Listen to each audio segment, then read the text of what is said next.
Neurotransmisor, el podcast de neurociencia y educación. Las neurociencias generan un impacto grande e importante en nuestra actualidad. Nos ayudan a entender mejor lo que sucede con relación al cerebro y nuestra conducta. No dejes de sintonizarnos. Neurotransmisor.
Hola, mucho gusto, Carlos. Gracias por la presentación y gracias por esta invitación a la práctica. Mi nombre es Samuel Corchete Martínez. Soy un joven que actualmente tiene 28 años. Nacido en España, vivo en Madrid, capital de España. Y bueno, tuve la oportunidad de conocer a Carlos en una ocasión en la que pude viajar a México por cuestiones académicas de mi licenciatura de antropología. Como persona invidente que solo mantengo un pequeño resto visual de mi ojo derecho, en la actualidad digamos que mi visión no es funcional, no la uso prácticamente para nada. Y bueno, estoy como persona integrada dentro del mundo de la discapacidad. Me interesan los proyectos de inclusión, me interesa mejorar la calidad de vida y la autonomía de aquellas personas que son como yo, que no ven o que tienen algún otro tipo de diversidad funcional. Así que nada, gracias por escucharnos y vamos a tener una buena práctica el día de hoy.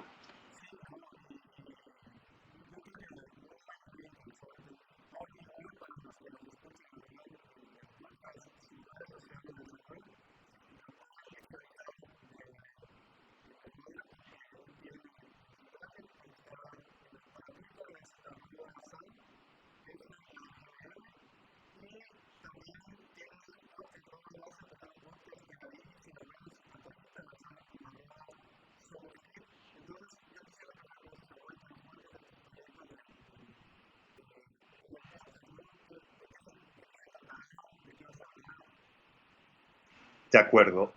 Bueno, este proyecto Somos CRIP surge de una iniciativa que la verdad que me rondaba la cabeza hace muchos años, desde que nos conocimos. De hecho, yo tenía la idea de empezar a constituir una red de apoyos internacionales entre personas involucradas con mejorar la calidad de vida de, sobre todo, estudiantes, ¿verdad? Y gente que no ve o que tiene un pequeño resto visual, que son de baja visión, ¿verdad?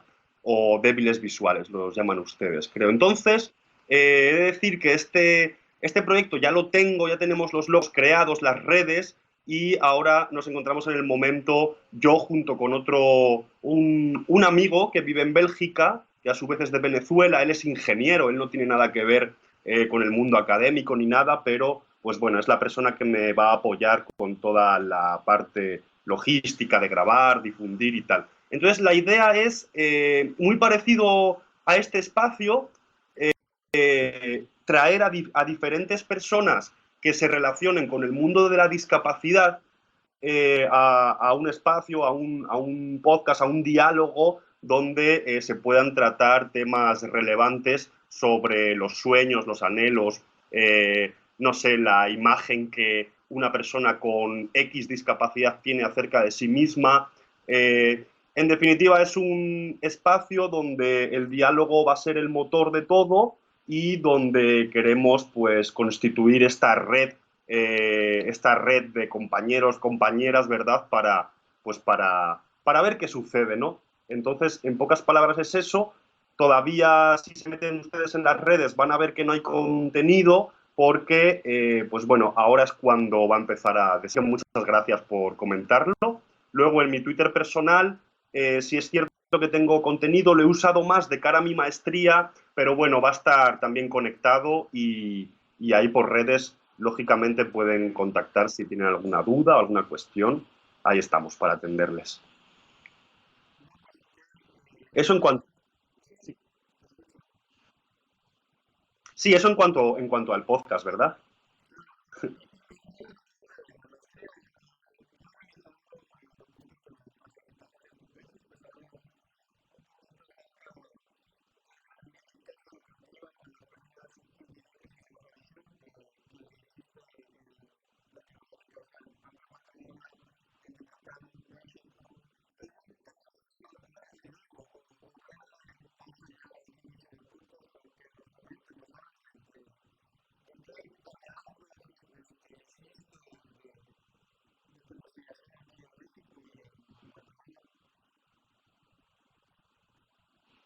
De acuerdo.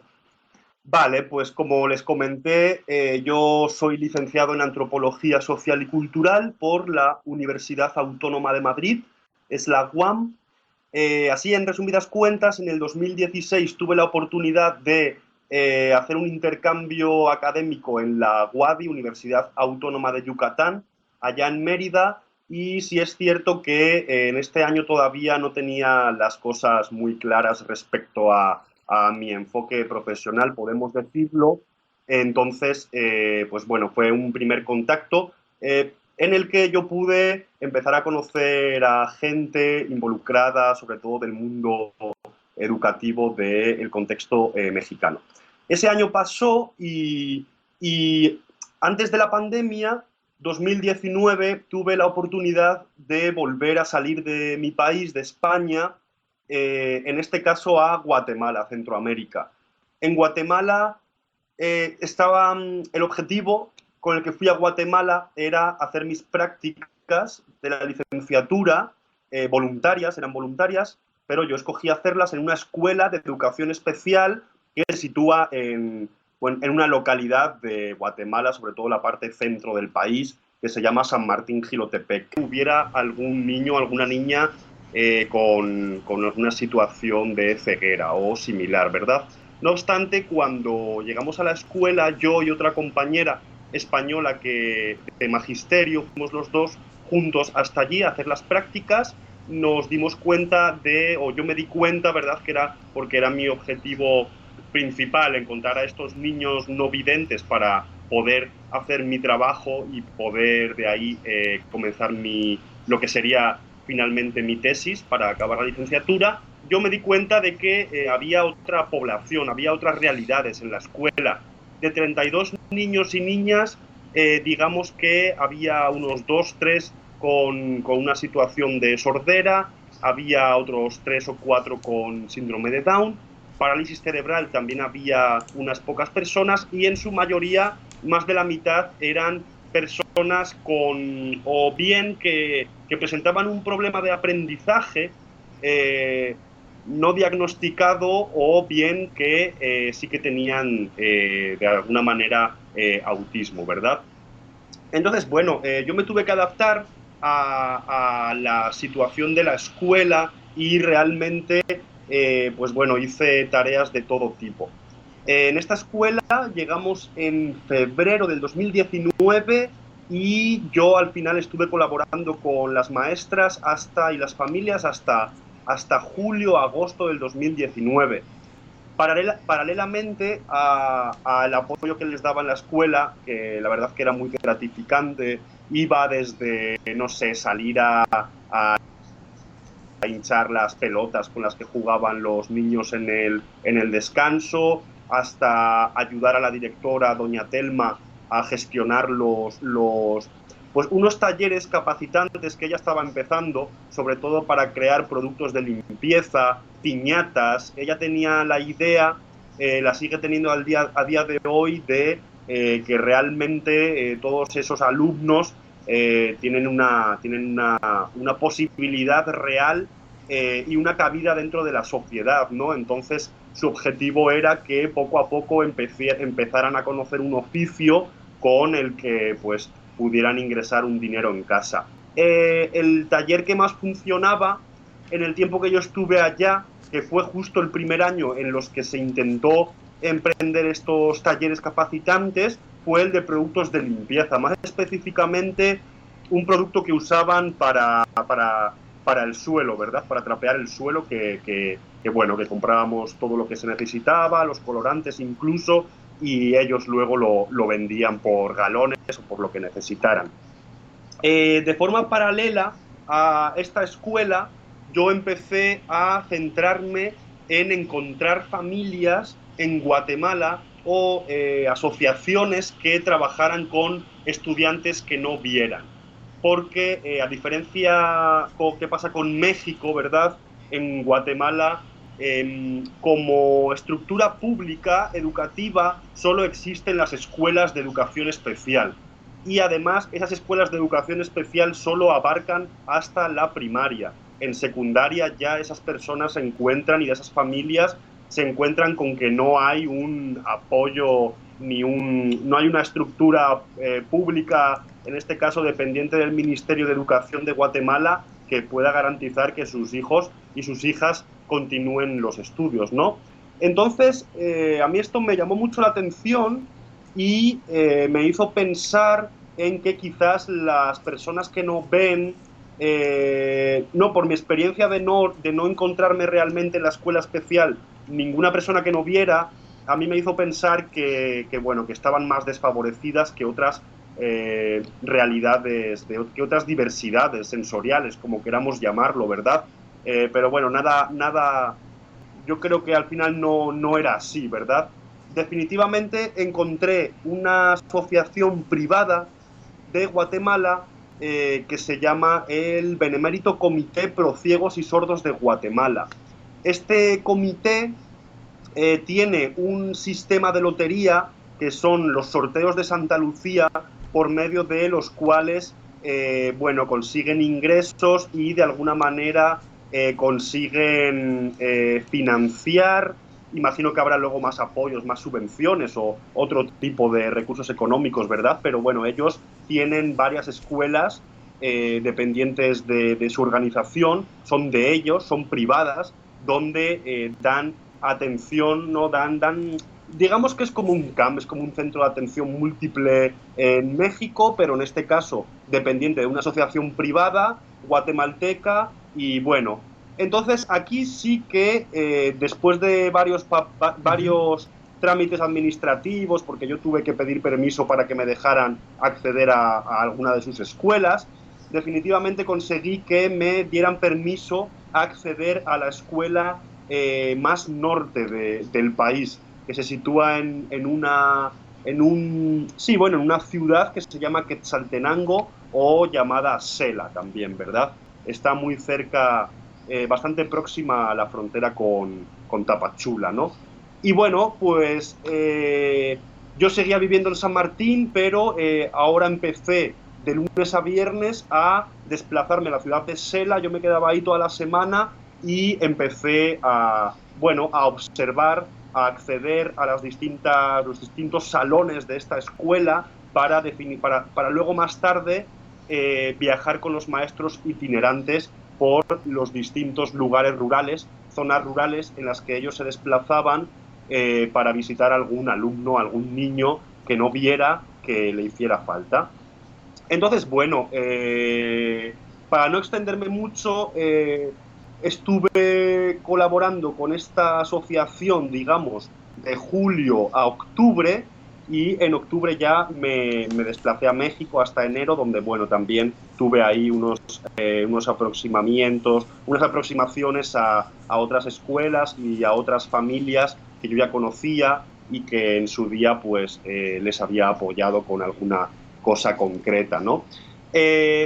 Entonces, bueno, entrando en materia, yo empecé a apoyar a distintas familias, sobre todo las familias que vivían en las zonas rurales o en ciudades próximas donde se encontraba la escuela de Sela, dependiente del Benemérito Comité. Hay que entender que el Comité Educación y atiende a dos tipos de estudiantes. Unos son los que van presencialmente todos los días a la escuela privada de la asociación, que está en Sela, y la otra situación son alumnos y alumnas que estudian en regulares o escuelas privadas del país y que por proximidad a Sela, bueno, hemos de decir que esta proximidad es relativa porque había zonas rurales en las que los maestros itinerantes tardaban en llegar 4 horas. Por ejemplo, en una zona de los Cuchumatanes, la Sierra de los Cuchumatanes, en la que prácticamente no había ni caminos asfaltados, ¿verdad?, con cemento, pues tardábamos en llegar 4 horas para ir, 4 horas para volver. Entonces, bueno, en esta dinámica de itinerancia había bastante, desde mi punto de vista y desde las palabras que yo pude intercambiar con la maestra y el maestro itinerante con los que me hice una buena amistad, la verdad que era complicado porque había varias complicaciones que hacían que complicaban la tarea de llegar hasta los niños y las niñas que estaban lejos de Sela, ¿verdad? Una era la infraestructura misma del país, la otra era que solo existían 2 maestros itinerantes para más de 40 niños y bueno, pues lógicamente al final a mí me dijeron que la atención a estos niños de media era una vez cada 2 meses. Entonces, en un curso académico, quizás estos niños del maestro o la maestra itinerante en este caso. Y pues lógicamente de ahí derivaban luego problemas más serios, según mi punto de vista, que se relacionan con el aprendizaje del braille, con el aprendizaje del manejo del bastón, y luego todo esto lo podemos unir también a muchas veces pues bueno, la falta de recursos que existían dentro de las escuelas rurales y bueno, el abandono, finalmente el abandono tanto por parte de las familias como por parte de los maestros de estos niños, ¿verdad? ¿Algo que quieras que te responda en concreto, Carlos? Sí, claro. Y esto va dirigido a una siguiente pregunta, ¿no? De cómo ves la comparación entre España y México o Latinoamérica, pero mi comentario de lo que dices es que sí, es cierto, o sea, el cómo se trabaja, digamos, la educación especial o el trabajo con personas con discapacidad, niños, adolescentes, adultos. A veces en México puedo hablar, ¿no? De Guatemala no conozco mucho, ¿no? Pero de México sí ha sido un programa, un modelo muy asistencialista. Es decir, que basta con que yo te dote de objetos, ¿no? O sea, si necesitas una silla de ruedas, si necesitas un bastón, pero hasta ahí, ¿no? O sea, esos son los programas sociales, políticos, que yo he visto, ¿no? Y que se manejan en México. Y que en la parte ya más técnica y profesional, o sea, de los maestros de las escuelas, pues ese modelo que habíamos hablado anteriormente en otras charlas, ¿no? Del modelo rehabilitador, de que se trata pues sí, como dice la palabra, de rehabilitar, de mejorar ciertos aspectos, apegado a lo que sería la heteronorma, ¿no? De un poquito lo que hablaba Moya, esta doctora Laura Maya, que me compartiste igual su tesis, ¿no? De Moya, perdón, sí, Laura Moya, tienes razón, Laura Moya, sí. Entonces, un poquito esta visión, hasta este punto va mi pregunta, ¿no? O sea, este modelo asistencial, este modelo rehabilitador, este modelo más que hemos llevado en Latinoamérica y es más antiguo, ¿no? Por decirlo de alguna manera, a este nuevo modelo del CRIP, ¿no? De la teoría CRIP, que ahorita vamos a hablar de eso, y que es muy interesante también, hacia un modelo más también social. O sea, esta comparativa que tú puedes hacer u observaste entre tu experiencia en México, Guatemala, y lo que puedes vivir tú como persona invidente o como persona en España, O sea, esa diferencia, ¿cómo la notas, ¿no? ¿Cómo la percibes? Vale, de acuerdo. Bueno, para introducir esto, me gustaría aclarar que sí es cierto bueno, yo el 2019 lo dediqué sobre todo a recoger datos de campo en primera persona de aquellas personas bueno, aquellos sujetos, aquellos amigos y conocidos en definitiva, que posteriormente me ayudarían, sus historias de vida fueron lo que me ayudaron a mí a confeccionar mi tesis de antropología, ¿verdad? Porque yo quería no hablar por ellos, sino que fueran ellos quienes realmente pudieran plasmar su vivencia, ¿no? Que práctica vida o una historia de vida, ¿no? Pero sí es cierto que ahora que ha pasado el tiempo, yo presenté esta tesis en junio del año pasado, 2020, ha pasado un año y un poco más. Sí es cierto que, pues bueno, como con todo, hay errores y hay planteamientos metodológicos o cosas que a uno le gustaría cambiar, y ahí es cuando surge el perfeccionismo que cada uno tiene. Claro. Entonces yo sé que ese estudio estaría bien algún día yo mismo retomarlo y poder incluso ampliarlo y hacerlo. Bueno, yo no digo que esté mal, porque saqué buena calificación, pero a lo mejor darle otra vuelta, ¿no? Entonces, pues bueno, ahí estoy abierto a propuestas y quién sabe. Entonces, sí que es cierto que, bueno, el modelo asistencialista, rehabilitador, médico rehabilitador, por lo que yo tengo entendido, surge sobre todo a partir de la Primera Guerra Mundial, pues década de 1920 más o menos, y surge gracias al desarrollo científico, al desarrollo de la biomedicina, ¿verdad? Enfermedades que antes se desconocían, en esta época empiezan a encontrar un porqué desde el plano médico, ¿no? Que prácticamente pues, son los médicos quienes establecen si una persona tiene una enfermedad o tiene una patología. Y es aquí cuando se empieza a hablar en términos de enfermedad, ¿no? Pero, no sé, a mí me sorprende mucho que se hable de gente enferma, pero luego la gente enferma, quitando quizás problemas, digamos, que afectan al cerebro, mentales y demás, que ahí también considero que hay un poco de contradicciones y un vacío aún más grande, ¿verdad? En el tema del cuidado de la mente y todo ello. Yo creo que cuando se habla de enfermos, sobre todo se acude a visibilizar un cuerpo distinto, ¿no? Entonces, este modelo asistencialista establece que sí, que hay gente que necesita cierta rehabilitación médica para poder lograr incorporarse a la sociedad. Pero, bueno, como más adelante se ha demostrado por medio de, por ejemplo, el movimiento de vida independiente o el modelo social en discapacidad, o la teoría de Laura Moya sobre la cultura CRIP, ¿verdad? Donde CRIP significa lisiado, Tullido. significa cuerpo, sí, tullido, ¿no? Ajá, Es sí. la imagen de una persona que le falta un brazo, Algo. o Ujú. la imagen de una persona que físicamente vemos que es diferente, ¿no? Ahí es la palabra diferente, enfermo diferente es lo que toma relevancia en este Claro. modelo médico, ¿verdad? Entonces yo sí que considero, no me gustan mucho las comparativas, pero bueno, voy a tratar de hacerlo. Aquí en España hay una facilidad para las personas que no vemos. Voy a hablar de las personas que no vemos, que es lo que yo mejor conozco, dado que mis padres tampoco ven, y siempre nos hemos ligado en este caso, la ONCE, que es la Organización Nacional de Ciegos Españoles. Aquí abro un paréntesis y diré que la ONCE, esta organización española, bueno, surge en la época del dictador Francisco Franco, y es curioso que también surge, al igual que el modelo médico rehabilitador, como una forma de dar una oportunidad a los lisiados de guerra.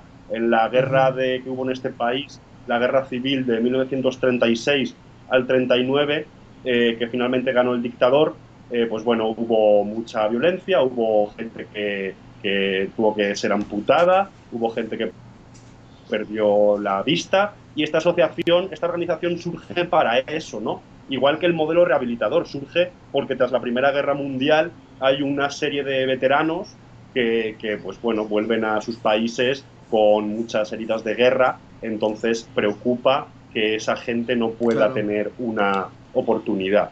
Eh, Aquí sigo abriendo el paréntesis y diré que la ONCE inspiró al Benemérito Comité en Guatemala y de hecho la estructura de uno y de otro es la misma, porque la ONCE es capaz de mantenerse gracias a la venta de productos de lotería, que aquí le llamamos el cupón. Y en Guatemala igual, lo que os conté al principio, es una asociación que sobre todo no privada, tú tienes que tener una serie de características para poder ser afiliado, para poder inscribirte a esa asociación y tener los beneficios que tienen las personas que están ahí dentro. A la ONCE igual. A la ONCE solo se pueden afiliar las personas que no vemos. Luego, trabajadores puede ser cualquier persona que tenga una discapacidad mayor al 33%. En mi país se mide la discapacidad por porcentajes. En México, la verdad, lo desconozco, pero bueno, aquí empiezas a tener, ¿cómo decirlo?, alguna facilidad, entre comillas, por parte del Estado si tienes más de un 33%. Entonces, bueno, la ONCE yo siempre he dicho que la parte educativa es su parte fuerte.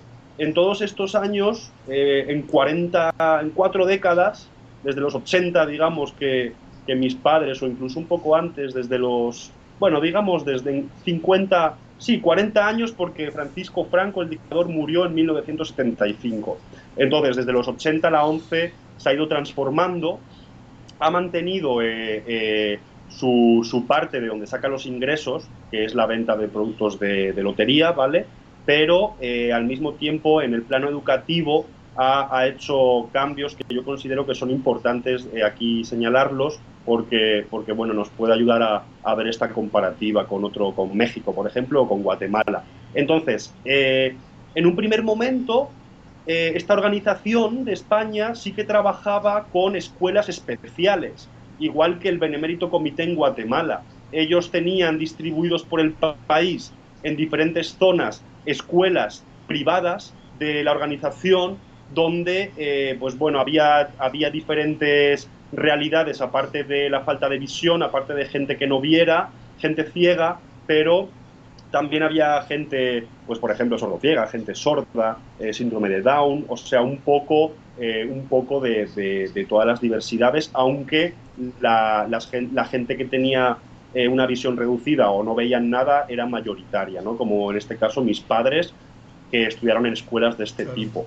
Entonces era una escuela cerrada donde sí había gente con discapacidad, había gente diferente, entre comillas, pero no había gente vidente, o sea, no era una escuela Ujú. regular al uso, ¿no? Entonces, de alguna manera, sí que puedo pensar que el modelo que primaba era el asistencialista en toda esta época, que una de sus características, aparte de las que establecí, de rehabilitar los cuerpos, de pensar que las personas diferentes sí que tenemos una posibilidad real de aportar a nuestras sociedades, siempre y cuando seamos rehabilitadas. O sea, nosotros por sí No, solos, no. según este modelo, no somos capaces, Sí, o ajá, sea que, sino que perdón, sí, continúa, continúa. sí,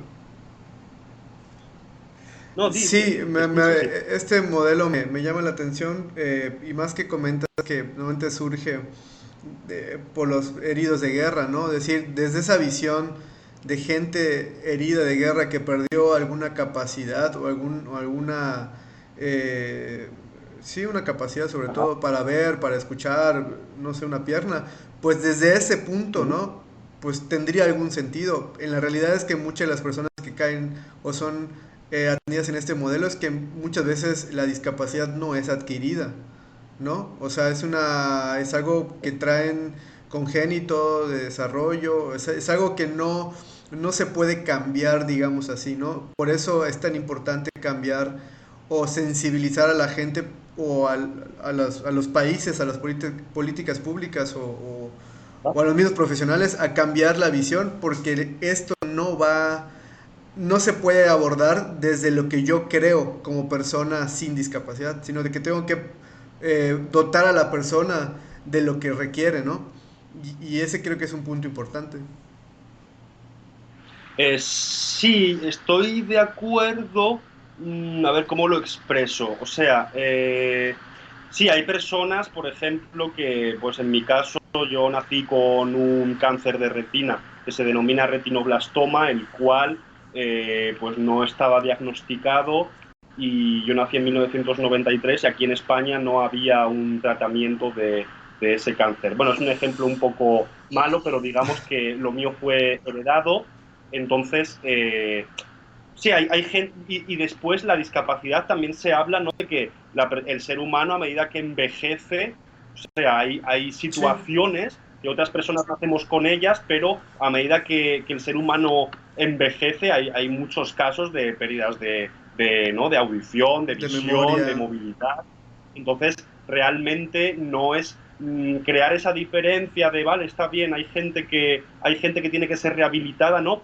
Yo, pues, si tenemos que, no me gusta hablar de culpables, ¿no? Sí, Echar sí, sí. culpas y demás, pero verdaderamente aquí hay un problema que surge de la visión médica, ¿no? De que, no, luego ahí en filosofía yo he estado investigando y es muy interesante, ahí no me voy a meter porque no soy filósofo, pero bueno, por si la gente que lo escucha Sí, sabe o tú mismo te interesa, a leer filosofía que interprete la visión que la humanidad le ha dado al cuerpo, o sea, el cuerpo como algo, ¿no? Que a primera vista causa una imagen sí, de la persona, ¿no? El prototipo de belleza, ¿no? El prototipo, por ejemplo, de cómo debe ser el cuerpo de una mujer, claro. o cómo antiguamente en la Francia del siglo, yo qué sé, ¿no? De 19 tenían que ir vestidas las personas. Todo esto son convenciones culturales Sí, que pues, se establecen, y yo creo que actualmente, aunque sí es cierto que hay alguna mejora, todavía hoy voy a hablar de mi sociedad occidental. En el mundo occidental la visión es algo que prima sobre los demás sentidos. Por ejemplo, en la cultura africana, si podemos hablar de cultura como tal, ¿no? Porque bueno, el término cultura es también bastante controversial, pero bueno, en África, en el continente africano, digamos que el sentido que prima es el oído, ¿no? Y esto lo podemos observar por medio pues, ¿no? del contacto que tienen con la música, por ejemplo. claro. Pero volviendo al mundo occidental, si la vista es lo que ocupa el primer Claro. plano dentro de nuestra convención cultural sensorial, pues lógicamente entendemos por qué las personas que físicamente nos vemos diferentes somos rechazadas, ya no Claro. solo porque la persona en sí que nos rechaza diga, ah, no, es diferente, sino porque desde hace muchos años, muchas generaciones, pues se ha ido, ¿no? Ha nacido ya con ese, como con, no, ha nacido con ese quizás, ¿no? Sí, Pero bueno, también existe el sentido crítico, y yo creo que también hay que pensar todo eso, y, ¿no? Y dialogarlo como estamos haciendo aquí. claro, y un poquito, Entonces, sí, perdón, un poquito, no, dale, sí, dale. un poquito como vas diciendo de la filosofía, y todo que yo tampoco soy filósofo y no me voy a meter a temas rebuscados y que no domino, pero yo considero que ese tema filosófico es cambiar la percepción, ¿no? Un poquito de lo que me compartías en la tesis de Laura Moya, ¿no? Que ella habla un poquito de la deconstrucción, o sea, de dejar ser, de cambiar la visión de qué es la heteronorma, lo normal entre comillas o lo promedio, ¿no? Ya estamos en un punto que mucha gente quiere avanzar hacia una idea, un pensamiento diferente, pero todavía pareciera que seguimos muy centrados en cosas tan antiguas o arcaicas como las que mencionabas, de cómo debe verse el cuerpo de una mujer o cómo debe ser tal cosa, ¿no? Yo creo que esos deberías, pues poco a poco deberían ir cambiando, ¿no? Porque a diferencia de tu experiencia en España, pues en México, digo, yo puedo observar que todavía está muy limitada la experiencia laboral, académica, social, cultural de las personas con discapacidad. O sea, a veces a mí me ha llamado la atención y he querido, por ejemplo, aprender lengua de señas o he aprendido el uso de la máquina Perkins, el de Braille, por los mismos alumnos que he tenido. Pero en la vida real, o sea, fuera del trabajo, pues sí he tenido oportunidad de decir, bueno, esta persona me pide un apoyo o me pide algo, pero es una persona que solo habla lengua de señas. Y yo me ha tocado alguna vez de lo básico que sé de decir, hola, ¿cómo estás? Yo me llamo Carlos. Hacer eso. Y la gente, puedes ver que se emociona, se pone feliz, se pone a platicar contigo. Aunque yo no le entienda, ahí voy tratando de entender lo que me dice con las señas, ¿no? ¿Y a qué voy con esto? Tal vez nosotros, ¿no? Que no tengamos una discapacidad, no sentimos esas limitaciones, por decirlo así, ¿no? Y un poquito de lo que tenemos que hablar, o me gustaría hablar también en este capítulo, es ese término de inclusión, ¿no? O sea, estamos hablando ahorita de inclusión, ¿no? Porque todavía pareciera que existe el rechazo y la discriminación, ¿no? Pero creo que es algo que platico contigo, de que cuál sería el futuro de la inclusión, ¿no? No, y eso sería un tema interesante, ¿no? Si te parece, mira, para Sí, cerrar termina, esto termina. anterior, nos quedamos, no, solamente introducir una de las características bueno, no hemos hablado del modelo previo que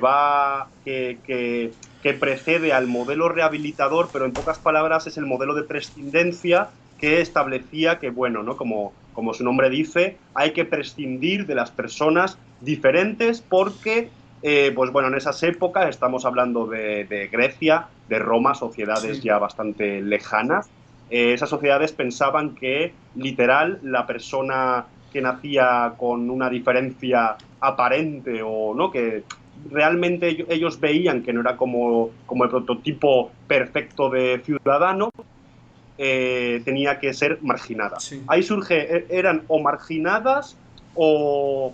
Ay, ¿cómo se llama el otro término? Rechazadas, Bueno, sí, estigmatizadas. bueno, no importa. Entonces, bueno, esto primero en la historia del ser humano se prescinde directamente de nosotros y nosotras.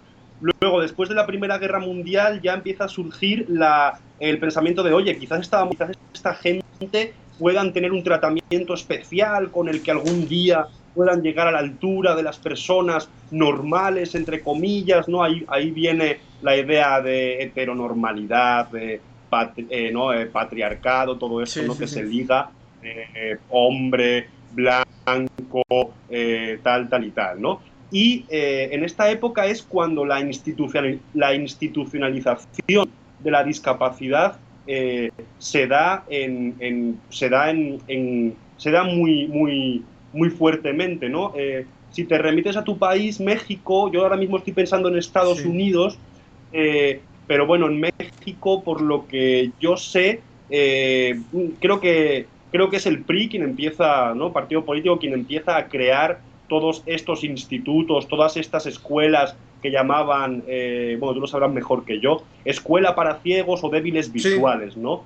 sí, sí, sí. Eso es. Entonces, todas estas instituciones surgen dentro de este modelo asistencialista, Claro. porque claro, ellos dicen, vale, muy bien, hay que rehabilitarlos, pero para rehabilitarlos necesitamos estructuras, infraestructuras, personal especial para que atiendan a cada persona diferente, ¿no? O sea que ahí es cuando ya se segmenta la discapacidad atendiendo a qué discapacidad Claro. tienes, ¿no? Gente que no ve, gente que no oye, gente que tal y tal. Entonces, yo antes hablaba de la ONCE en el sentido de que tenía estas escuelas especiales, sobre todo hace 40 años, hoy en día ya hay muy pocas, pero yo, esta época de la ONCE que he explicado antes, un poquito por encima, la meto dentro del asistencialismo, lógicamente, porque todo coincide, ¿no? Son escuelas especiales donde solo hay un tipo de población, o si hay varias poblaciones, se dividen en salones dependiendo de su diferencia. Bueno, ¿no? Y luego también pues, se trataba de rehabilitar en el sentido, esto es muy exagerado, ¿no? A las mujeres se les daba un tipo de formación orientada al cuidado del hogar, Sí. pues no sé, se les enseñaba a planchar, se les enseñaba a trapear, el cuidado de los hijos, mientras que a los hombres pues se les intentaban enseñar oficios más manuales, no sé, se les enseñaba carpintería, se les enseñaba a afinar pianos, ¿no? Entonces ahí ya nuevamente vemos vemos, mm, vemos la heteronorma, pero Ujú. ya no desde dentro de la discapacidad, sino desde dentro del Estado, ¿no? En este caso, que Claro. es hombre-mujer, pero bueno, luego lo unimos a la discapacidad, pues ahí articulamos una nueva diferencia. ¿Qué ha pasado hoy? En mi época que a mí me tocó estudiar, yo siempre he estado en escuelas públicas en las que funcionaba desde la 11, se mandaba un maestro o una maestra itinerante. Igual que en el caso de Guatemala, el Benemérito Comité, lo único que esta persona a mí me visitaba una vez a la semana. Entonces, una vez a la semana que venga alguien que sabe braille, porque todos mis maestros no sabían braille, tiene sus inconvenientes tiene sus ventajas y sus inconvenientes, que si nos da tiempo luego lo podemos hablar un poco, Sí. pero bueno, así en pocas palabras, una de las inconvenientes diré que tiene que vaya un profesor que sabe braille a tu escuela muy a menudo es que no todos, ¿no? Pero la mayoría o gran parte de tus maestros, pues como va a haber alguien que va a hacer ese trabajo, van a perder un poco el interés en, Exacto. por ejemplo, en aprender braille, ¿no? Como hiciste tú. Entonces, Sí. hay casos muy diferentes, ¿no? Entonces, pero es un paso, porque el que yo haya estudiado en escuelas normales, entre comillas, públicas, regulares, como queramos llamarlas, con compañeros, pues bueno, ¿no? En este caso yo era el único que no veía y sí que es cierto, también tiene ventajas e inconvenientes esta educación, porque bueno, en mi caso no, porque en mi familia hay gente que no ve, Claro. pero a lo mejor una persona que no, en cierto caso, sí que le hace falta conocer a otras personas que no vean, porque bueno, tristemente no estamos tan avanzados ¿cómo te explico? No sé si puedes llegar a la idea que estoy tratando de explicar, ¿no?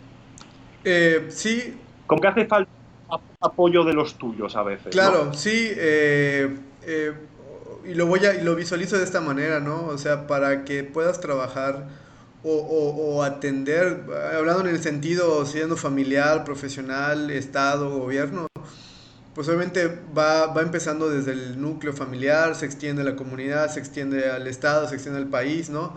Entonces, yo puedo decir como familia, ¿no? Es que no recibo apoyo del gobierno, no recibo esto, ok, pero si de alguna manera yo como familia me puedo interesar e intervengo con mi propio hijo y aprendo, por ejemplo, braille, usar el bastón, movilidad, y le enseño todo eso desde la casa, aunque yo no lo sepa o no sea mi necesidad, porque en este caso de lo que tú nos cuentas, pues ibas a una escuela y tenías un maestro a la semana, pero también en tu casa tus papás pues te enseñaban todo lo que tú necesitabas en cuestión, me imagino, Claro. de movilidad, y todo lo que tenías contacto era tal vez con braille o no sé. O sea, tus papás de alguna manera te influenciaron y te ayudaron en ese proceso de aprendizaje, ¿no?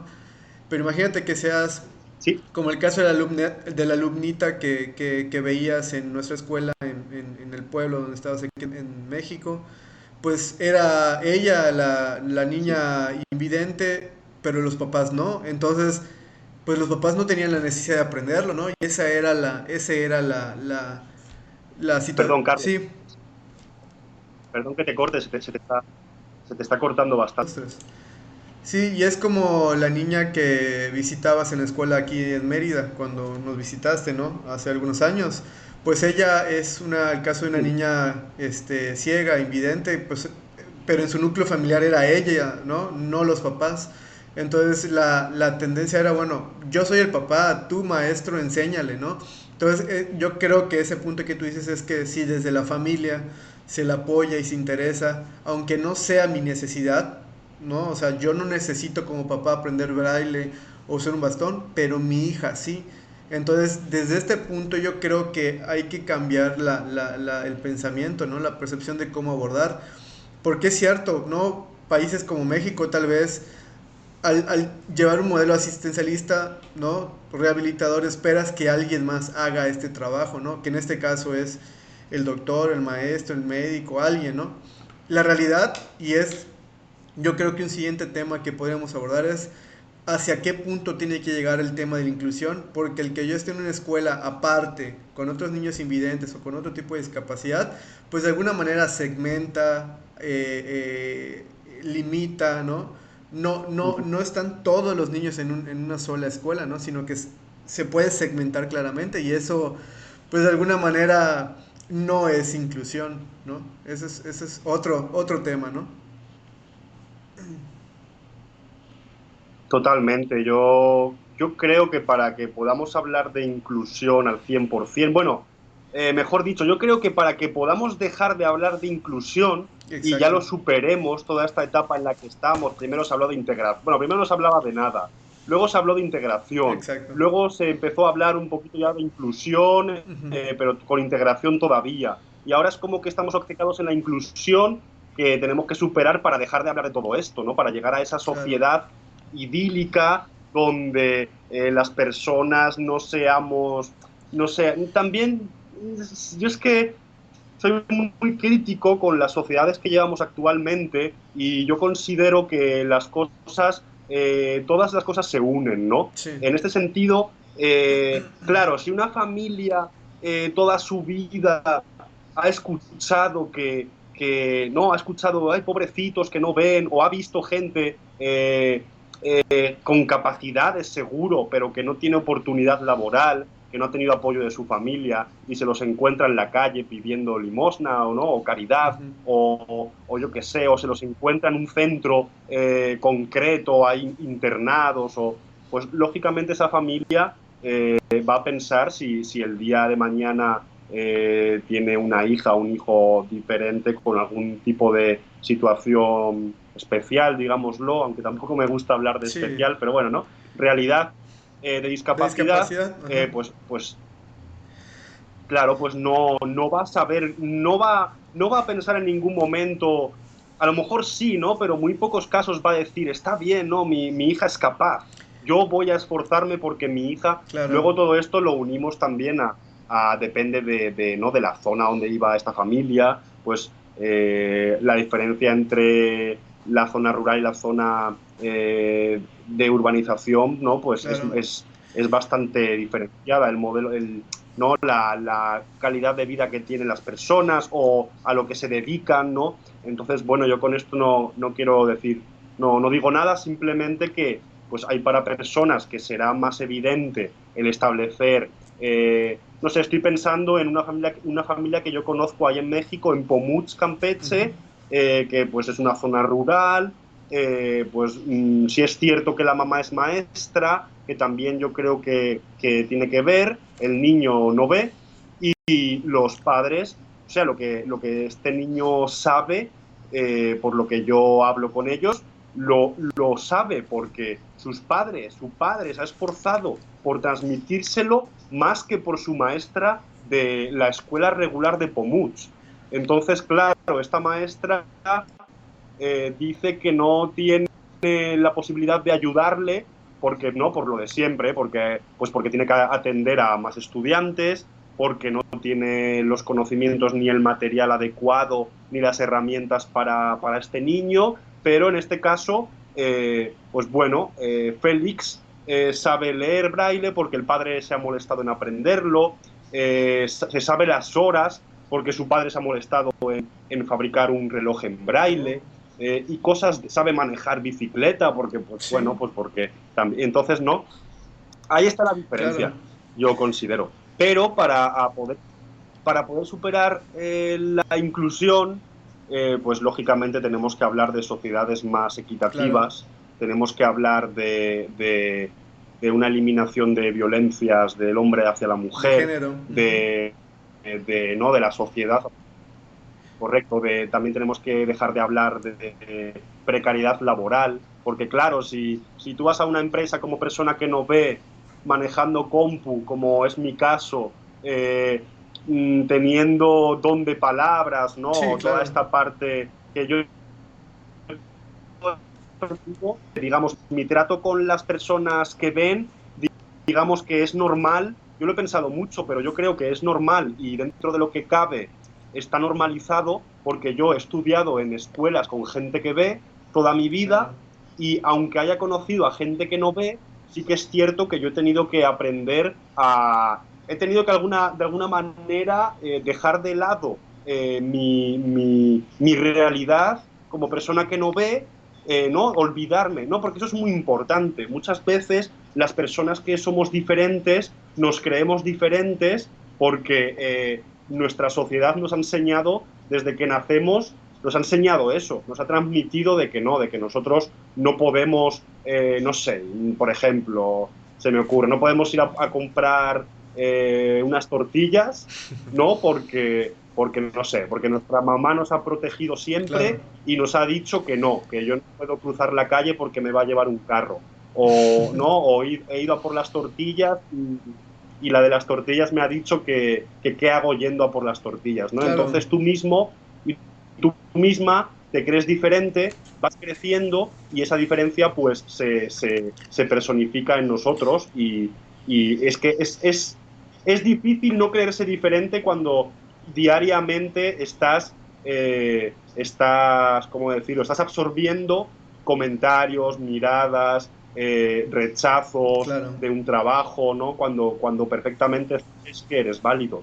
Entonces, para superar todo esto hay que eliminar todo tipo de diferencia y todo tipo de injusticia hacia otro tipo de persona, ¿no? Que no sea la normalizada. Claro, y yo concuerdo completamente contigo, ¿no? Es la única manera de eliminar esas diferencias, es ya no ni mencionar qué es la normalidad, ni qué es lo esperado, simplemente el proceso de aceptación, decir, esta es mi vida, yo quiero lo mejor para mi familia, para mis hijos, enseñar esto, tener el apoyo de todo el mundo. Obviamente eso es en un futuro, digamos, fantasioso, idílico, como dices, todavía no es algo que ocurra en la realidad. Tal vez es México mucho menos, ¿no? A diferencia de la experiencia que tú nos cuentas y que mucha gente estaría escuchando, pues diríamos, bueno, Samuel ha tenido muchas oportunidades, ¿no? O sea, desde la visión de nosotros como Ajá. mexicanos o latinoamericanos, ¿no? Tal vez haya muchas familias en México que hayan tenido Sí, muchas oportunidades igual, pero el chiste de la inclusión es que no sean casos aislados, ¿no? Sino que sea eso la es. mayoría de las personas tengan estas oportunidades que no las están teniendo y esa es una realidad. Porque mucha gente dirá, no, pero se apoya a la gente con discapacidad. Sí, el que tú les des una beca, un apoyo económico, eso no significa que cuando salgan a la calle realmente tengan la aceptación o tengan el apoyo. Eso es muy diferente. Total. O sea, yo uniéndolo con un poco lo que pude averiguar bueno, en este caso de parte de México, de Guatemala, una de las conclusiones de la tesis, que bueno, que faltó bastante, el apartado de conclusiones faltó desarrollarlo bastante, por eso dije al principio de este Sí, capítulo de que algún día lo tengo en mente, me gustaría revisarla y me gustaría actualizarla y me gustaría incluso tratar de publicar ojalá. algo para que, pues no, para que de ahí alguien pudiera inspirarse y continuar ese trabajo, porque es muy interesante. Pero la conclusión a la que yo llego es que muy bien, tenemos unos gobiernos que dicen ser muy democráticos, y estoy hablando tanto de España como de México, como de Guatemala, ¿no? Entre esas proclamas democráticas, bueno, no, varios derechos ciudadanos que a las personas con discapacidad o sin discapacidad se Exacto. nos niegan. Uno de ellos es el acceso a la educación, otro es el acceso a la vivienda, el acceso a un trabajo digno. Todo eso, pues bueno, sabemos que Ujú, no no. existe. O sea, no, yo no creo que se garanticen No. esos derechos a todo el mundo. Entonces, si existen ministerios de educación en este caso, o como en el caso de México, que existe hasta incluso un ministerio de educación Sí, especial, ¿verdad? O un apartado ministerial, dependiente del ministerio, que se tendría que preocupar por la educación especial. Pero claro, yo pregunto, ¿no? También es una pregunta que yo me hago y que todavía, bueno, yo tengo mi respuesta, pero no sé si estoy en lo cierto. Yo pregunto, ¿qué tan bueno es crear esas diferencias ya desde el mismo ministerio, sí, ¿no? O sea, claro, tenemos una, ajá. No puede ser que las diferencias luego que la sociedad ve surjan de exacto. ahí. Realmente yo creo que sí, porque como he explicado antes respecto al caso de la ONCE, aquí en España existía una época en la que había centros especiales y ahora existe una época en la que no, en la que se está defendiendo que las personas dentro de sus capacidades puedan ir a una escuela regular y puedan socializarse desde pequeños con gente Claro, de todo y tipo. Entonces, bueno, yo creo que sería muy bonito que empecemos. sí, no, Ajá, y eso que dale, comentabas, dale. pues tiene que ver desde la formación de los profesionales que tienen esas escuelas. Lo diferencian, por lo menos en México, porque hay una formación que es de, digamos, de maestro, ¿no? Que ve el desarrollo, vamos a llamarle esperado, típico, neurotípico, ¿no? Y otros que trabajan con todo lo que se puede asociar a las personas o niños con discapacidad. Entonces, desde la misma formación se diferencia. Ahora ya se intenta en las universidades que ambos tengan ambas formaciones, o sea, decir que yo como maestro, aunque no sea de educación especial, pues conozco de la discapacidad y la puedo atender. La verdad, yo concuerdo contigo, no debería haber diferenciación. Ahí está el primer problema, porque si yo mismo le pongo la etiqueta de que este es niño de educación especial y este es niño regular, desde ahí ya estás segmentando y estás de alguna manera generando esas diferencias, ¿no? Estoy de acuerdo. Yo creo que, bueno, no, yo pues no soy maestro, no he estudiado una licenciatura de magisterio, pero desde mi experiencia puedo decir bueno, que desde mi experiencia y desde el momento que pienso en otras personas que no ven, en todos lados, incluido aquí en España, sucede que, pues bueno, una persona, en este caso que no vea, que se socialice desde siempre con otra persona que no vea o con un grupo no, y esté en ese círculo cerrado, luego, en el momento de socializarse o de tratar de entablar una amistad con alguien que ve, estoy hablando, ¿vale? De eso, de mundo normalizado y mundo por debajo del normalizado.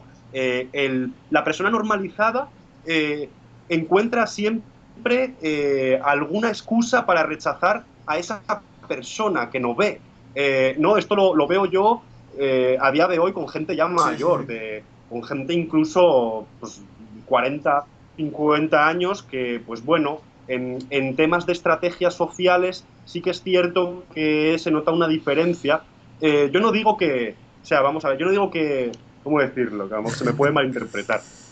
O sea, todo el mundo puede aprender y todo el mundo puede adquirir habilidades concretas porque el ser humano pues nos moldeamos desde que nacemos hasta que morimos prácticamente y pues bueno, nuestro cerebro dicen por ahí que es bastante vago y que se acostumbra a lo sencillo, ¿verdad? Nuestro cerebro tiene que ahorrar energías, entonces para ahorrar, ¿no? Y todo esto lo podemos unir con lo que vivimos actualmente de las fake news y todo esto, explican que, claro, que como nuestro cerebro no quiere trabajar más de la cuenta, pues cualquier información que recibe la da como verdadera, ¿no? Y estamos viviendo en la actualidad un problema de veracidad de la información bestial.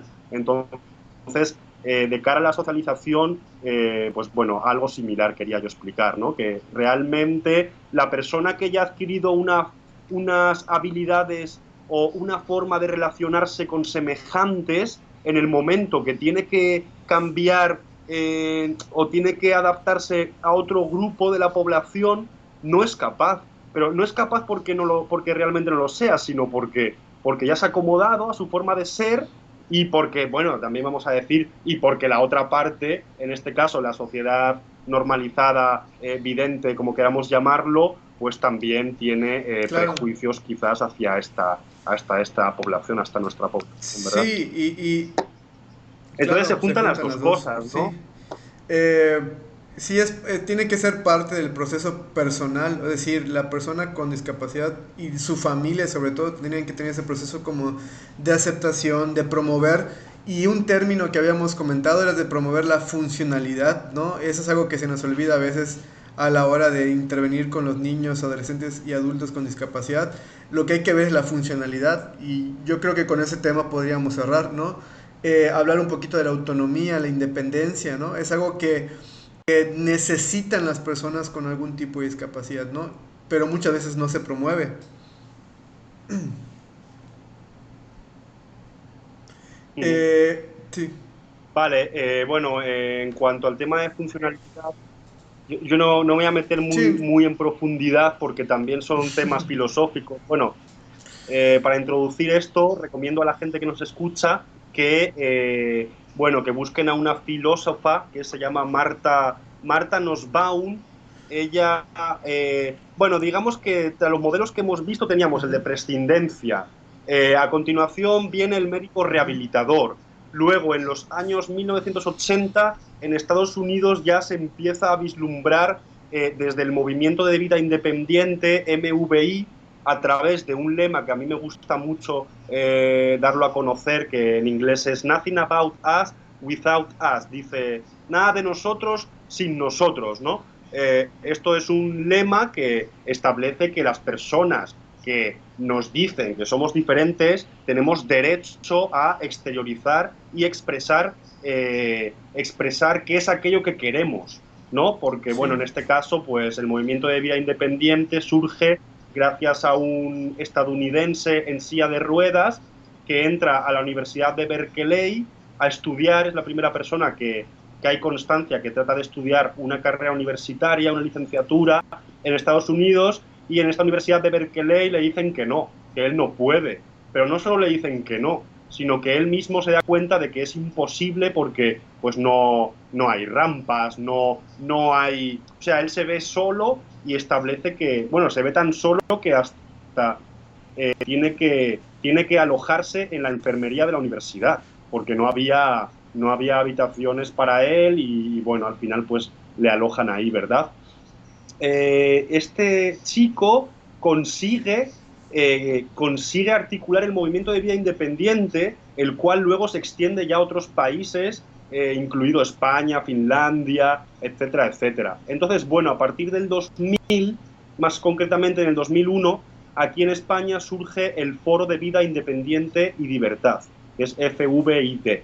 Luego dejaré a Carlos un documento sí, con sí, sí. bibliografía y demás por si lo podemos Sí, compartir de y ahí hecho, van a estar los links todos los documentos que del me has foro y pasado los todo. voy a compartir en el propio podcast y en el grupo de Facebook. Ahí, para los que nos escuchan y nos ven, voy a subir todo lo que hemos platicado el día de hoy, la tesis de Samuel, la tesis de Laura Moya. Ya he subido la película que me comentaste de Me llamo Gene, de una persona sordociega en Etiopía. Creo que concluyen a una licenciatura, ¿no? Sí, Y todo lo que tú me compartas, sí, yo lo voy a subir para que lo puedan tener, y pues les pueda servir de lectura y que tengan esa información que hemos platicado hoy. genial. Vale, pues siguiéndolo, el Foro de Vida Independiente y Libertad surge en el 2001 y surge muy cercano, bueno, surge inspirado por las ideas del movimiento de vida independiente. Estamos en plena época de la creación de la web 2.0 y todo este desarrollo tecnológico en el que a partir del 2004 ya empiezan a aparecer redes sociales como hoy conocemos YouTube, Twitter, todo esto empieza a surgir a partir del 2004. YouTube creo que en el 2006, si no estoy mal, 2007. Entonces, bueno, este foro es un ejemplo de que las personas consideradas diferentes, si nos organizamos y si nos ponemos de acuerdo y si realmente creemos en que es posible luchar y cambiar el pensamiento que se tiene hacia nosotros, bueno, es el mejor ejemplo para ver que sí es posible. porque ellos empiezan a articular todo a través de un espacio virtual alojado en la red, empiezan a articular un montón de conceptos, entre los que está el concepto de funcionalidad y el concepto de libertad, no con L de libertad, sino con D de dedo, libertad. Entonces, el creador de este foro, que ya falleció, se llamaba, Raúl Romagnats, también va a estar en la bibliografía. Tiene un libro en el que, inspirado por la teoría filosófica de esta autora, Martha Nussbaum, él crea... no, voy a seros sincero, y realmente yo no sabría explicarlo porque bueno, hay cosas que, como todo, ¿no? Cuando uno lee a un autor, pues no tiene por qué estar de acuerdo al 100% Claro. con todo lo que dice. Entonces, bueno, yo lo voy a explicar con mis palabras. No, era Javier, Javier no es Raúl, Romagnats, sino ¿no? Javier Romagnats. Para Javier, Ujú. ajá, Javier Romagnats es, correcto. Entonces, eh, para él, toda... Claro, es que aquí esto nos daría Claro. para otro podcast. Yo siempre me lo he preguntado y te lo dejo Sí. caer a ti, Carlos, por si en el futuro puedes buscar a alguien, o yo mismo, o quien sea, nos lo podemos preparar. Claro, yo aquí tengo un dilema y una contradicción entre, ¿cómo te lo explico? O sea, una persona es capaz de tomar su decisión en todos los casos, o ya nos metemos en temas de parálisis Claro. cerebral, todos estos asuntos. Yo ahí no me atrevo, de esas cosas yo no me atrevo a hablar, porque sinceramente, soy sincero, yo casi nunca he convivido con gente de este tipo, y no de este tipo, sino Claro. gente con esa realidad. Entonces, bueno, a lo mejor ahí Sí, de aquí surge otro surge tema, ¿no? otro debate, ¿verdad? Yo creo, bueno, esa clasificación que tú dabas de que en España, para que una persona pueda ser considerada con discapacidad, tiene que tener un 33% en una valoración. Realmente aquí en México desconozco cómo lo harán específicamente. Lo único que te puedo hablar desde mi área como neuropsicólogo es que sí se pueden dar diagnósticos de una discapacidad, una alteración leve, moderada y grave, ¿no? Yo creo, considero que cuando una persona, sea la que sea la alteración, el trastorno, la discapacidad, esté en un nivel grave, ahí es donde ya dudamos a veces de cómo la persona toma sus decisiones, porque tal vez no sea consciente, o no tenga, su conducta no sea propositiva, ¿no? Pero hay otros casos donde sí se puede la persona tomar una decisión, ¿no? Eh, entonces ese es el debate, ¿no? No quiero decir con eso que tengamos la razón o no, o sea concluyente lo que digamos o no, Ya. porque todavía no es claro para nadie, creo. Pero yo siento que sí hay casos de personas que pueden tomar decisiones y no se les permite. Entonces, en esos casos es donde hay que dotar de todos estos derechos, estas leyes que tú mencionas, que muchas personas con discapacidad no tienen. Por lo menos en México no se ve tan claro, ¿no? O sea, es más que el padre elija, que el padre decida, que el padre firme, que el padre, ¿no? Que el padre autorice. Tanto como que si una persona con discapacidad diga, me quiero casar, y digan, ¿puede tomar esa decisión? O sea, en esa parte todavía está muy difícil, Sí, ¿no? Entender ese tema, ¿no? Pero la realidad es que debería de pasar. O sea, la persona con discapacidad debería ser escuchada, debería tener opinión, debería poder decir quiero esto y no aquello. Y por eso es el podcast, ¿no? Para que lo podamos compartir con la gente, y claro. que la misma gente opine y nos dé casos. Y yo les pido, ¿no? Que si tienen algún ejemplo familiar, algo que quieran comentar de un caso de éxito donde la persona puede tomar decisiones y puede hacer muchas cosas si se le permite, bienvenido ese ejemplo. Pero pues aún Sí, por no es favor. una realidad tan clara para mí, no lo veo tan claro, ¿no?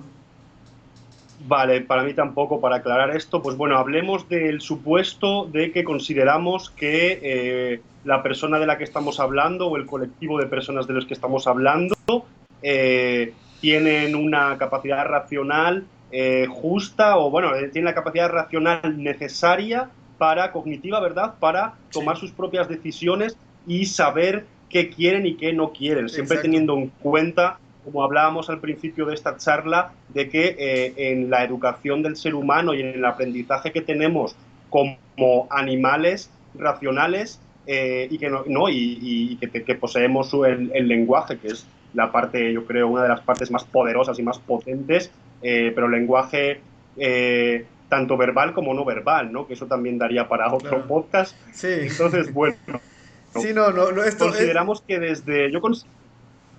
Sí, Sí, no, este sí, tema dime. que manejamos hoy en este podcast se podría derivar en dos o varios capítulos, ¿no? Podemos abordarlo de muchas maneras, pero Total. no, era todo, continúa. Vale, correcto, ¿no? Pues ahí para... Bueno, entonces yo creo que el derecho a la libre determinación, pero ya no solo de las personas, también en antropología se habla de la libre determinación de los pueblos. O sea, vamos a ver, es algo súper importante tener esto en cuenta, de que vivimos dentro de una estructura jerárquica a día de hoy donde seguramente la decisión que tomamos en nuestras vidas, a lo mejor no, pero puede que venga motivada por algo, ¿no? O por un antecedente familiar, o por un lo que sea, ¿no? Sí, sí, sí. X. Entonces yo considero, igual que Javier Romagnach, este señor comentaba y luchaba, sobre todo porque las personas diferentes sean capaces de establecer, o sea, sean independientes y sean autónomas. Vamos a ver, Claro. una persona puede ser autónoma en el sentido de que toma sus propias decisiones, pero a lo mejor no puede ser independiente. Entonces, lo que tiene que garantizar el Estado español y cualquier Estado que diga, que asuma que las personas, todas las personas ser autónomas, es dotar a aquella, es dotar a, sí, dotar al sistema público dependiente, digamos, de sanidad, ¿no?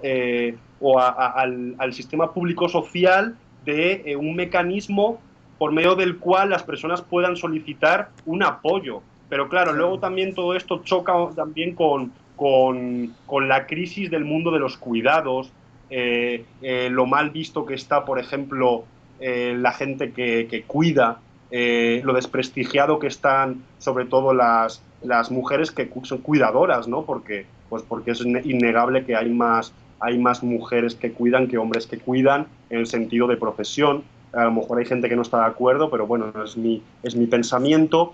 Claro. Y claro, una persona puede ser autónoma siempre y cuando alguien garantice que una persona, por ejemplo, que tenga tetraplegia, puede ser autónoma siempre y cuando disponga del apoyo, un sistema de apoyo, ¿verdad? ¿Cómo se llamaría? Apoyo a la dependencia, Ujú. en el que él puede establecer, oye, mira, quiero bajar a la calle, oye, quiero, no, Claro. también he de decir que con la tecnología se nos abre todo un... Gracias, por ejemplo, a los altavoces inteligentes, yo he visto vídeos, he escuchado vídeos donde una persona que no puede mover su parte inferior, no se puede levantar, por tanto, es capaz de, por medio de dispositivos tecnológicos, Claro. decirle a, ¿no? Por medio de un reconocimiento de voz, es capaz de dar órdenes y controlar distintas partes de su casa. Entonces, bueno, todo esto yo animo a los estados a que lo implementen y Claro. que no se quede en manos de asociaciones privadas y Sí. gente que luego al fin y al cabo parece que hacen un bien social, pero están buscando el beneficio personal. Entonces, no sé, el gobierno, igual que con lo de la educación, Sí. con esto también tienen que hacerse fuertes, ¿no? Porque si no, Claro. está complicada la cosa. Sí, y todo es parte del todo, ¿no? O sea, todo tiene que ver, como dijimos, desde el hogar, cambiar la percepción, reconfigurar o reconstruir nuestra percepción acerca de las personas con discapacidad. El que, como tú decías, para que no hablemos de inclusión, tiene que haber existir más equidad, ¿no? No segmentar, o sea, es todo un proceso que tenemos que llevar, pero yo creo que un primer paso que podríamos dar es desde la casa, ¿no? Desde nosotros mismos, tal vez no podamos cambiar el gobierno en este momento, no podemos cambiar el mundo, ¿no? Y esperar a que algo Ajá. nos llegue, tal vez no sea lo más práctico en ese momento. Sería lo ideal, ¿no? Sería lo ideal, como tú dices, que el gobierno tenga políticas públicas y realmente ejerza ciertos apoyos reales, ¿no? Porque el que te den una asistencia social no garantiza que la persona sea independiente. Y algo de lo que tú decías de este autor, Javier Romanech, que es buscar la toma de decisiones, ¿no? No solamente que la persona, por ejemplo, camina, habla, está muy bien porque logró esto, fue a sus terapias y la persona ya habla, sí, pero ¿para qué va a utilizar su lenguaje? O para qué va a utilizar su desplazamiento. O sea, ya no es solamente que la persona rehabilite esa función que tiene alterada, por decirlo así, sino que sea capaz de tomar una decisión. O sea, si quiere ir a la tienda a comprarse Ujú. algo, que pueda ir, no que le niegues ese derecho, ¿no? Ese es el tema, ¿no? De que la persona sea capaz, cuando crezca, ¿no? De tomar esas decisiones. Y ahí es donde, Correcto. sí, es el tema que hemos abordado y es el tema que sí nos da para muchas cosas más. Pero sí me gustaría cerrar este capítulo, que la verdad ha sido bastante entretenido, me he Sí, sentido muy... Carlos, perdón. Sí, te escucho. Eh, por último, mira, solo quiero, para cerrar como mi Sí, conclusión, unido a lo que estaba explicando del foro de vía independiente y libertad, yo creo, igual que este podcast que tú haces, igual que el podcast que yo pretendo abrir, yo creo que en vez, como muy bien has dicho, en vez de esperar a que nuestro gobierno asuma la responsabilidad o a esperar a que nos llegue la suerte y alguien algún día, no, en vez de pensar en que nos ayuden, yo creo que el trabajo empieza, como muy bien has dicho, desde la familia, desde pequeños, de esa superación que, pues no, muchas familias, pues tristemente no tienen la idea o no saben cómo actuar, no saben cómo accionar, porque quizás viven en la ignorancia o porque quizás para ellos supone un drama, ¿verdad?, el tener esa situación en casa. Pero bueno, todo es posible y estas iniciativas son muy buenas y es desde donde debemos empezar a atacar y hacer que se cumplan nuestros derechos fundamentales. Recordemos que existe una Carta de Derechos Humanos, la cual está ratificada por un montón de países y donde se recogen derechos que deben cumplir nuestros estados. Entonces, en casos de injusticia, el accionar desde pequeñas iniciativas yo creo que da resultados, no voy a decir ni buenos ni malos, por lo menos da algún resultado como lo que el foro consigue. Este foro aquí en España ha conseguido promover muchas leyes en materia de dependencia, como por ejemplo, tengo aquí apuntada la Ley de Igualdad de Oportunidades, No Discriminación y Accesibilidad Universal de las Personas con Discapacidad. También tengo apuntada la Ley de Promoción de la Autonomía Personal y Atención a la Dependencia, y atención a la persona en situación de dependencia. Entonces, bueno, estos son pequeños ejemplos claro. también tenemos la Convención Internacional de los Derechos de las Personas con Discapacidad. Entonces, bueno, no, animo a todo el mundo a Sí, que, pues a que mueva, ¿no?, este sentido de cambio. sí. Y muchas gracias por invitarme, Carlos. No, yo creo que ha sido un capítulo, creo yo, de los más enriquecedores. Y me da mucho gusto que hayas podido aceptar la invitación y poder platicar de todo, ¿no? Y no me queda más que agradecer y decirle a la gente que nos escucha que si quiere contactar a Samuel por alguna situación, para preguntarle, para orientarse, o simplemente para platicar con él. Y les recuerdo sus redes sociales que están viendo en su marco. Arroba Sam en Twitter y arroba SomaScript. Próximamente será ese su podcast. Igual recordarles que en la página de Neuroeducación voy a estar subiendo los artículos, perdón, la tesis de Samuel, la tesis de Laura Moya, ya subí la película de Me llamo Genet, que también me compartió y me recomendó Samuel. Creo que también me pasaste el libro de Al otro lado del espejo de Javier Romanech, entonces ahí también lo subiré y lo compartiré. Y pues que estén pendientes también del próximo podcast de Samuel, porque de seguro va a ser súper interesante. Y pues nada, nada más recordarles a todos seguir las redes sociales: Facebook, Neuroeducación, Neurotransmisor el podcast, en YouTube y en Spotify, y en Instagram, Neurotransmisor. Y nada, pues muchísimas gracias, Samuel, y que estés muy bien, espero seguir en contacto. Claro, Carlos, a ti muchas gracias por la invitación y nos encontraremos en otro espacio, estoy seguro. Gracias y ánimo con todo. Que estés muy bien, adiós. Hasta la próxima.